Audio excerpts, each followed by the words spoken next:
Hi everyone, it's Liam here from A Shot of Wildlife, and in this video I'm going to tell you everything you need to know about the blackbird.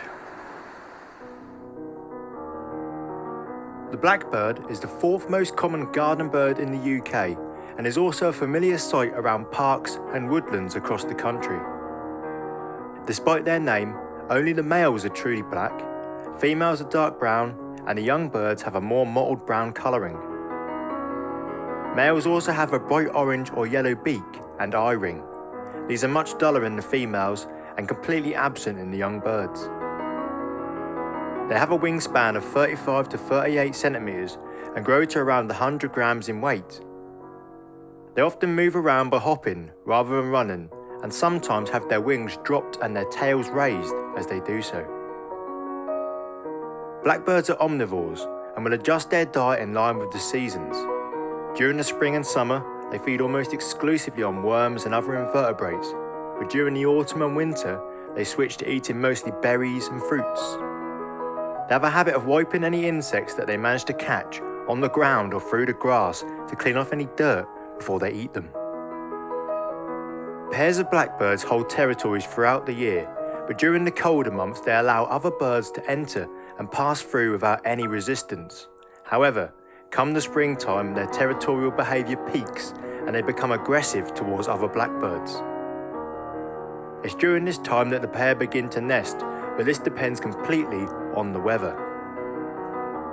In cold springs, nesting can start as late as the end of March or even April, but in other years it can begin from early February onwards. Research has also shown that blackbirds in towns and cities start nesting earlier than their countryside counterparts, although if this is down to the increased artificial lighting or higher temperatures isn't completely clear. The female alone creates the nest, which is a cup-shaped structure of twigs, leaves and other plant material lined with a thin layer of mud and grass. Each clutch consists of 3 to 5 speckled blue eggs, which the female incubates alone for 13 to 14 days. Once the chicks hatch, both the parents feed them and they develop really fast. They usually fledge at around 14 days, but can leave the nest and survive from as early as 9 days if the nest is disturbed. At the point of fledging, the young blackbirds can't fly and spend several days on the ground whilst they find their wings. This can unfortunately result in a lot of them falling prey to cats or other predators, or sometimes being unnecessarily rescued by well-meaning people who assume they are injured or out of the nest too soon. Once the young are fledged, the male does most of the feeding, and after a further 2 to 3 weeks, the youngsters move away from their parents' territories.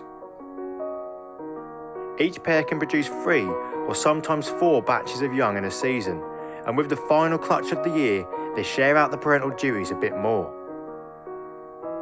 Blackbirds mate for life, and from the outside, they appear to be completely monogamous. However, this isn't always the case. Science has proven that although a pair can stay together, up to 17% of their eggs are not genetically related to the male with which the female is mated. In the UK, there are around 5 million pairs of blackbirds, and this number swells to 15 million birds in the winter when some migrate here from Scandinavia and Western Europe. Only around 1 in 3 blackbird nests result in fledged young, but if the birds survive to this stage, they have an average life expectancy of 3.4 years. In extreme circumstances, they can live a lot longer than this, and the oldest bird on record made it to a whopping 20 years and 3 months of age.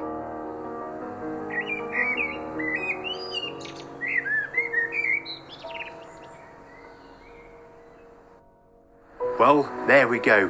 Hopefully you learned something new about the blackbird. If you did, why not check out this video with everything you need to know about the magpie? And if you enjoy that, then subscribe to the channel for future content. Thanks for watching, and I'll see you next time.